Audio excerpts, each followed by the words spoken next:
1972లో బాబూజీ జర్మనీలో అనారోగ్యానికి గురైనారు. అప్పుడు మాస్టరు నన్ను దగ్గరకు పిలిచి, పార్థసారథి, నా ఆరోగ్యం కోసం ప్రార్థన చేస్తున్నట్టు ఎంతోమంది ఉత్తరాలు రాస్తున్నారు, కానీ ఎవరి ప్రార్థన నాకు చేరటం లేదు. నేను నా విదేశీ ప్రయాణం విజయవంతంగా జరగాలని ప్రార్థన చేయమని ఇద్దరికి చెప్పాను.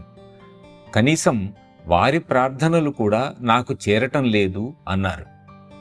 దీనికి కారణం ప్రార్థన ఎవరికి చేయాలో తెలియకపోవటమే. కొంతమంది ప్రార్థనలు లాలాజీకి లేదా భగవంతునికి చేస్తున్నారు, కానీ మాస్టరు ఆరోగ్యం గురించి మాస్టరుకే ప్రార్థన చేయాలనే విషయం తెలియకపోవటమే ఇందుకు కారణం. మాస్టర్, మీరు చిరంజీవిగా ఉండాలి, మీరు ఆరోగ్యంగా ఉండాలి, ఇది నా కోసమే కాకుండా మా అందరి కోసం మీరు క్షేమంగా ఉండాలి అని మాటలతో కాకుండా హృదయంతో ప్రార్థించాలి. అప్పుడే ఆ ప్రార్థన సత్ఫలితాన్ని ఇస్తుంది.